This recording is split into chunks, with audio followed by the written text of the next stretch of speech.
Today I'm going to talk to you about definite integrals. And before we talk about that, we're going to talk about the fundamental theorem of calculus. So after all these years, months, whatever of doing calculus, you're finally learning the fundamental theorem. Isn't that great? So what it says is that if a function is continuous on the interval AB, then the definite integral, it's definite now because it has boundaries. So from a to b of the function with respect to x is the antiderivative evaluated at b minus the antiderivative evaluated at a, where f is any antiderivative of f. Now you might say, okay, what do they mean, any antiderivative? Well, remember when we took the antiderivative and we had to say plus c?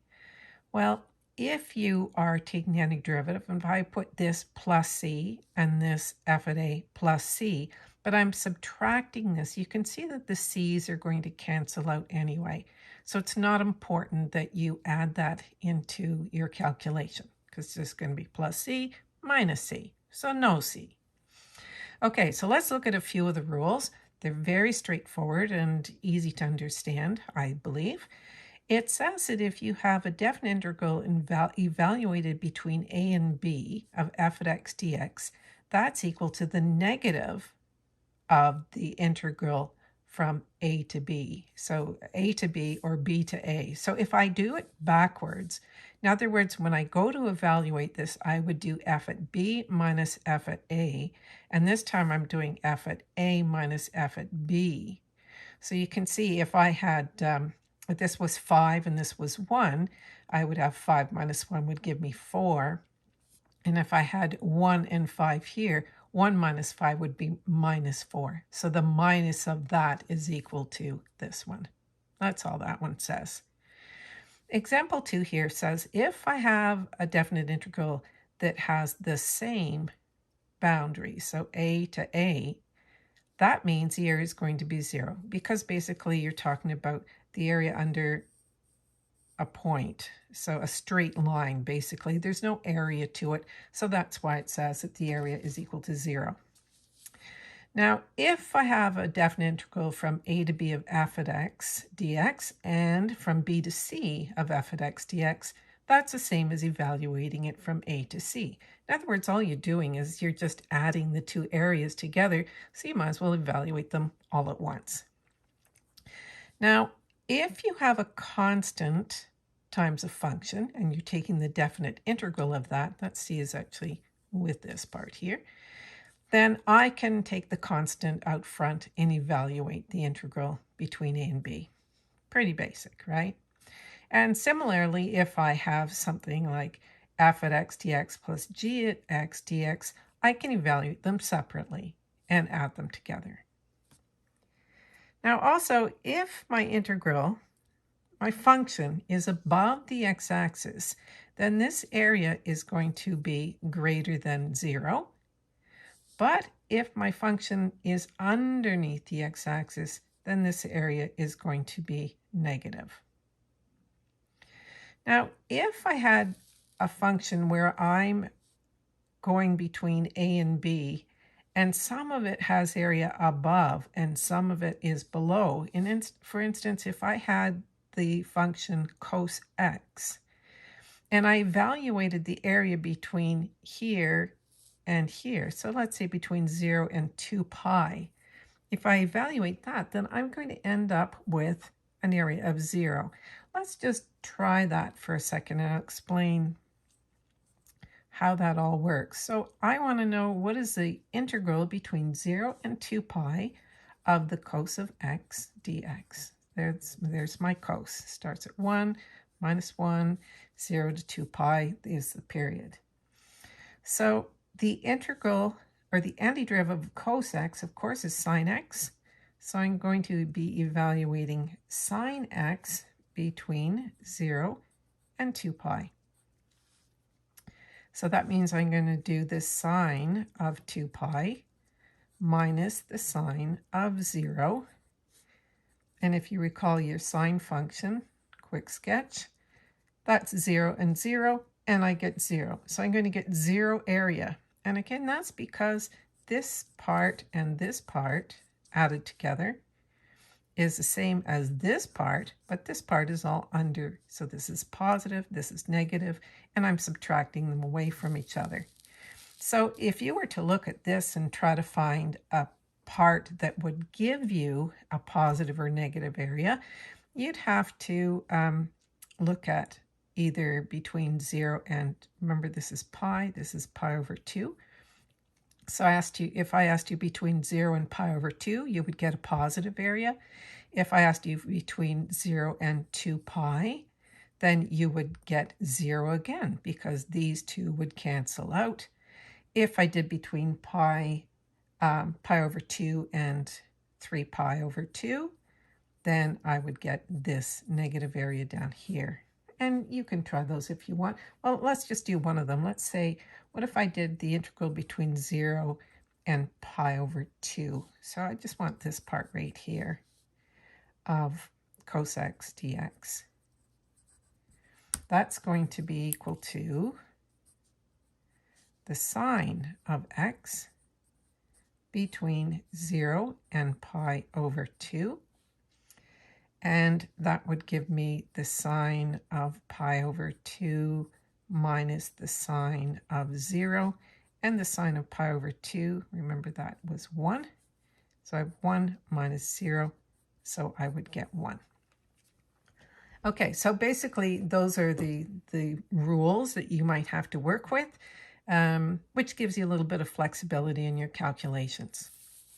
Okay, so let's go to some examples first. Let's find what is the definite integral between 0 and 5 of 2x dx. Now don't forget your equal signs. I noticed in some of the other videos and some places people forget those, and that's important when you're presenting your work.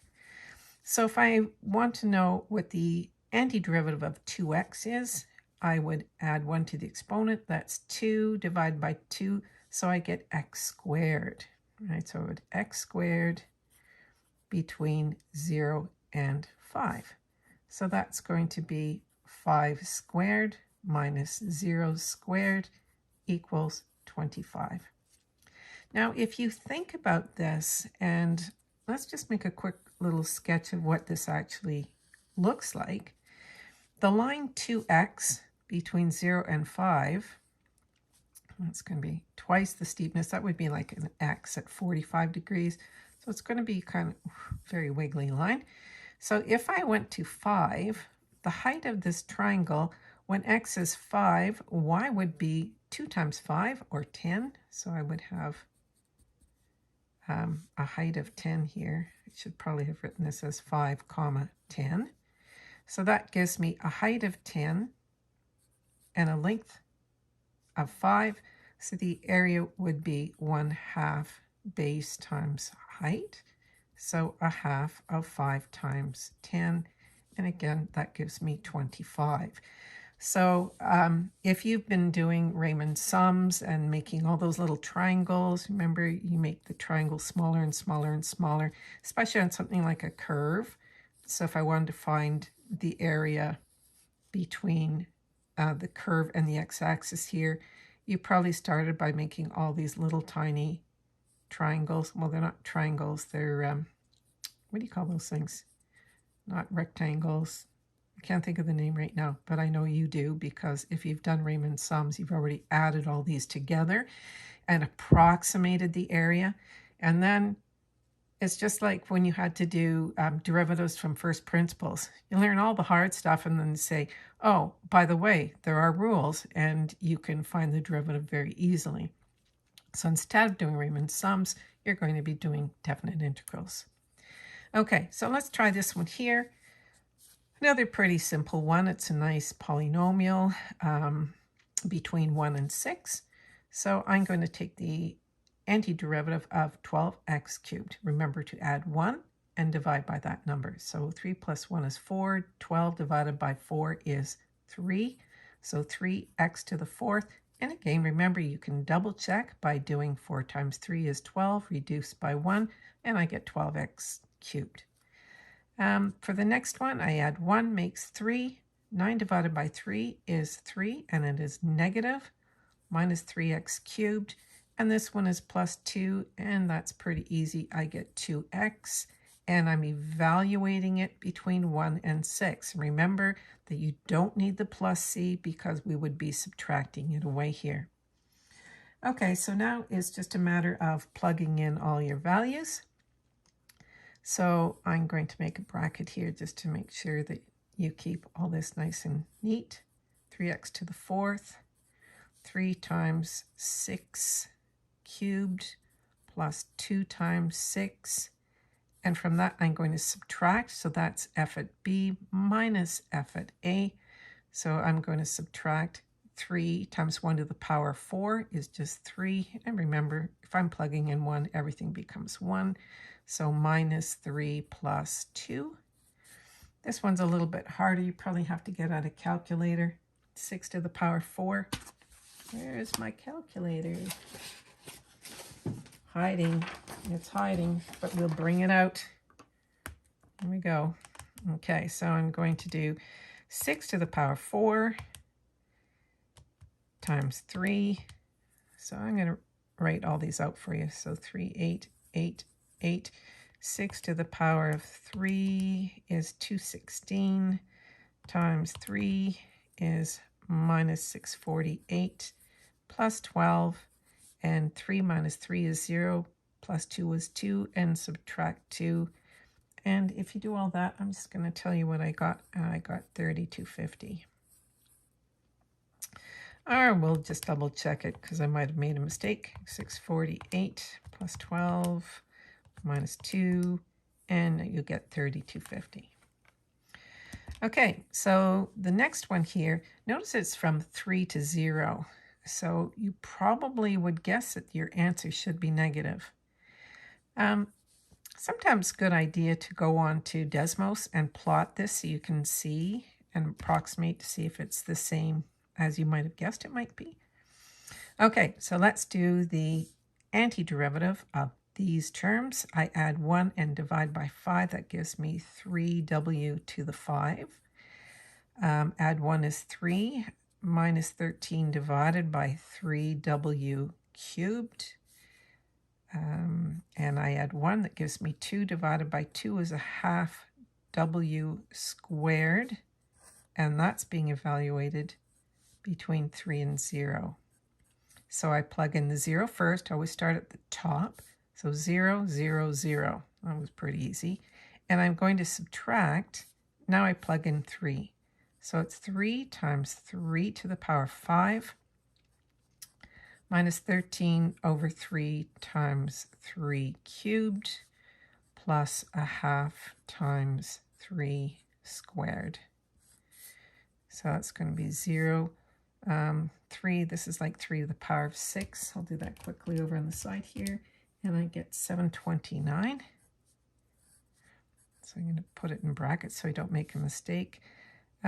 3, well, one of these 3's would make this a 2. That's 9. And 13 times 9 is 117, I think. I'm going to double check that because sometimes, yeah, it's 117. And this one, 3 squared is 9, so plus 9 halves. So in order for you to get a nice answer here, you're going to have to put everything over 2, right? You need half. So 729 times 2 is 1458. I don't know why I put that. That's a minus. 1458. This is all going to be over 2. 117 would be minus 234 plus 9, all over 2. And you should get negative 1233 over 2. And there you have it. It's not all that hard, is it? Okay, but of course, some of the definite integrals have trickier little things in them, like this one here. So the first thing I would suggest, and these are z's here. I put a line through them. They're not 2's with lines or anything like that. So the first thing I'm going to want to do is make this just a little bit easier to understand, right? I'm going to write it as the integral between 1 and 2 of, put a bracket.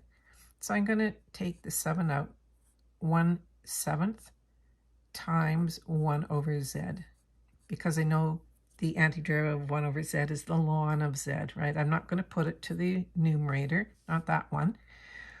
And I'm adding, so this is 4 in the denominator, so that's going to make this a quarter, and it's going to be z to the power. Remember, this is the exponent, this is your sort of the top of your numerator, your fraction, this is the bottom, so it's 2/3 power.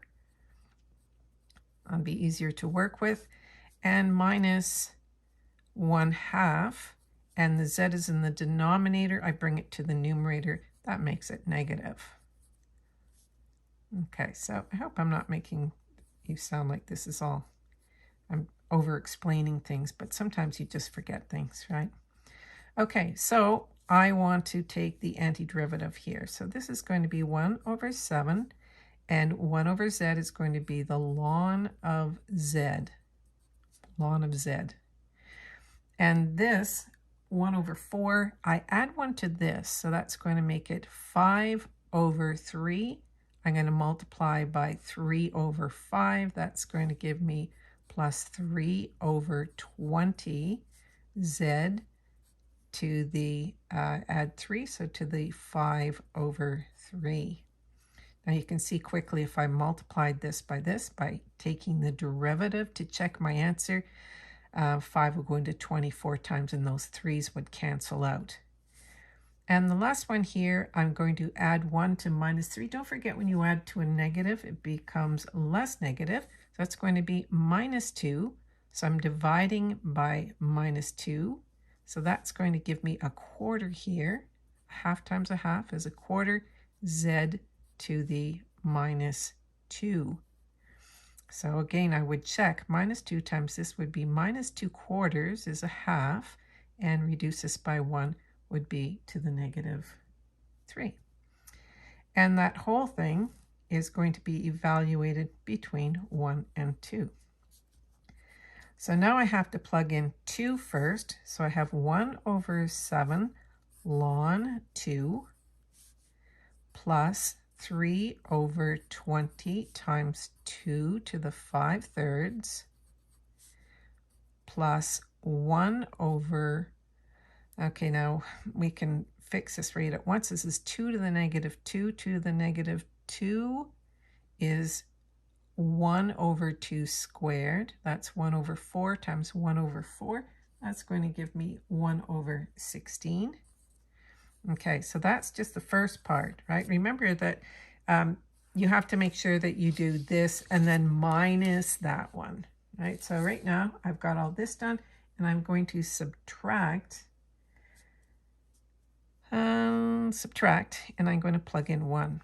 So 1 over 7 ln of 1. What's the ln of 1? I'll let you think about that for a minute while we finish this. I plug in 1 here. 1 to any power is 1. So I'm going to be adding 3 over 20. And 1 here is just going to be 1/4. So do you remember what the ln of 1 is equal to?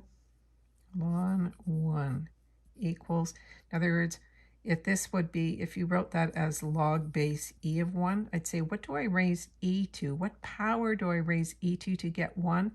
And your answer is 0. Okay, so that's going to be 0. And 3/20 plus 1/4, that would make 8/20. So we have a little bit of fraction work left here to do. So, oh, just a minute, that looked like I wrote it as a z. It's supposed to be a 2.